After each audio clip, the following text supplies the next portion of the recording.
පිළිගන්න ඔගොලු හැමදිනාවම beyond banking 4 වෙනි personal development episode එකට. ඔයගොල්ලන්ට මතක ඇති මම ගිය සතියේ කතා කරා හෙල්දි ලයිෆ් ස්ටයිල් එකක් ගත කරන එක කොහොමද ඔයාලා කරේ එකට බලපාන්නේ කියලා. බැලුවේ නැත්තම් මම වම් පැත්තේ උඩ කාඩ් එකක් දාන්නම්. ඒක බලන්න. අපි අද කතාවට බහිමු.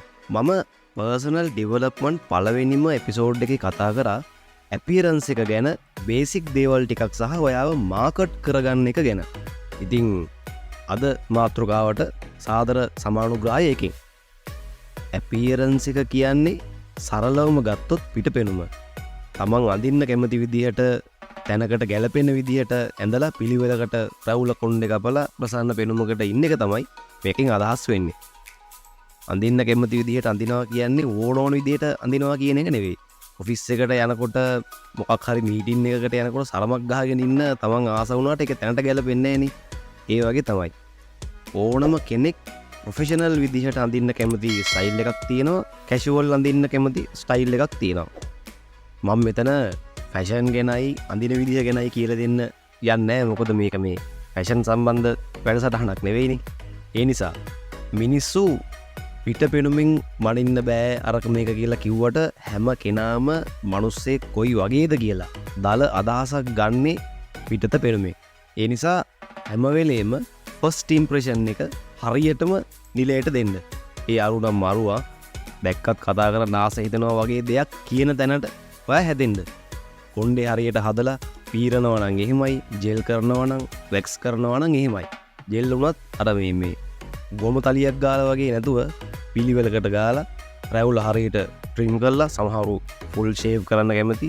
කොහොම වුණත් ඒක තමන්ගේ මූණට හරියන විදිහට හදාගෙන තමන්ගේ ඇඟේ ප්‍රමාණයට ටයිප් එකට හරියන ඇඳුමක් අඳින එකෙන් අර මං කිව්ව ෆස්ට් ඉම්ප්‍රෙෂන් එක හරියටම දෙන්න පුළුවන් අපිව දකින මිනිස්සුන්ට. ගෑල් ළමයින්ට නම් කියන්න දෙයක් නැහැ. මොකද බහුතරයක් දෙනා මම දන්න විදිහට තමන්ගේ පෙනුම ගැන සෑහෙන සැලකිලිමත්. අපේ කොල්ලෝ සෙට් එකට තමයි පොඩි උපදෙසක් දීලා හදලා ගන්න තියෙන්නේ. හරි විදිහට අඳින පළඳින එකෙන් මං කියන්නේ මේ බ්‍රෑන්ඩඩ් ඇඳුම් සපත්තු ගන්න කියලා. ක්‍රොකොඩයිල් ෂර්ට්ස්, ලුයි විටෝන් සපත්තු, අර බ්‍රෑන්ඩ් එකෙන් කලිසම, මේ බ්‍රෑන්ඩ් එකෙන් ඔරලෝසුව, යට කලිසමේ ඉඳන් බ්‍රෑන්ඩඩ් වෙන්න කියලා නෙවෙයි මේ කියන්නේ. දැන් හැබැයි අපේ රනිල් සීයා ගහලා තියෙන ටැක්ස් වැට් එක ඉතින් සාමාන්‍ය ඇඳුමක් ගන්නත් ඉතින් 60 අවුරුද්දක් බලන් ඉන්න ඕන.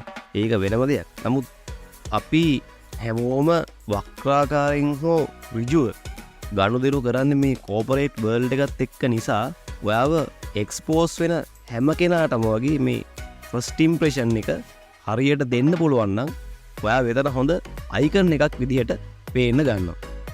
ඊළඟ කාරණාව තමයි ඔයාව මාකට් කරගන්න එක. ඔයාව මාකට් කරගන්නවා කියන්නේ ඔයාගේ ස්කිල්ස්, දැනුම, අත්දැකීම් මේවයින් ඔයා ආයතනයක වැඩ කරන කෙනෙක් නම් ඒ ආයතනයේ ග්‍රෝත් එකට හරි, ඔයා බිස්නස් එකක් කරනවා නම් ඒ බිස්නස් එකේ ග්‍රෝත් එකට හරි යුටිලයිස් කරන්න දීලා ඒකෙන් තමන්ගේ වටිනාකම උපයා ගන්න එකට. තමන්ගේ මූල්‍යමේ වටිනාකම තීරණය වෙන්නේ තමන්ගේ හැකියාව මත. කරලා තියෙන ජොබ් එක, ඒකේ කවර් කරපු ඒරියාස් මොනවද, ඒකට සමගාමීව ඉගෙන ගත්තේ මොන ලෙවල් එකට එනකන්ද, ඩිග්‍රීද, ඩිප්ලෝමාද, මාස්ටර්ස්ද කියන එක, ජොබ් එක්ස්පීරියන්ස් එක මත තමයි ඔයා ඊළඟට ඇප්ලයි කරන ජොබ් එකේ සැලරි එක සහ පොසිෂන් එක තීරණය වෙන්නේ. බිස්නස් එකක් නම් ඒ බිස්නස් එකේ ඊළඟ උඩ ලෙවල්ස් වලට යන එක. ගොඩක් අයට සාර්ථකව බිස්නස් කරන්න බෑ. ගොඩක් අයට ව්‍යවසායකයෝ වෙන්නත් බෑ. හැබැයි බහුතරයකට හොඳට ඉගෙන ගන්න පුළුවන්. ඉතින් හොඳ ව්‍යාපාරිකයෙකුට, හොඳ ව්‍යවසායකයෙකුට ඔයාව පාවිච්චි කරන්න දෙන්න. මිනිස්සු කියනවා ඔයාව පාවිච්චි කරන්න දෙන්න එපා, අහු වෙන්න එපා, අනම්මනම් කියලා. ඒ බයිලා. මේකේ පැති දෙකක් තියෙනවා හැබැයි. ටොක්සික් මිනිස්සුන්ට අහු වුණොත් උන් ඔයාගෙන් උන්ට අවශ්‍ය දේ කරගෙන, ඕන දේ කරගෙන ඔයාව අයින් කළා දානවා.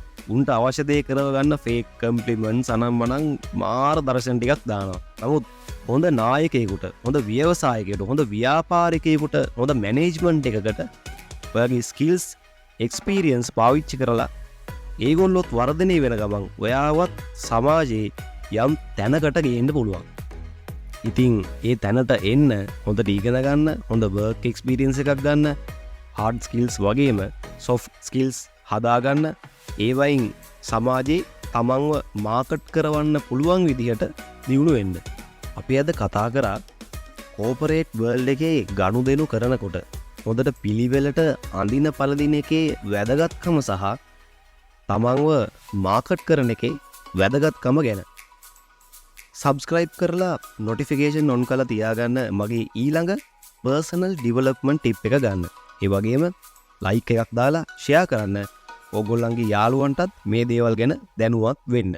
එහෙනම් අපි තවත් එපිසෝඩ් එකකින් හම්බ වෙමු.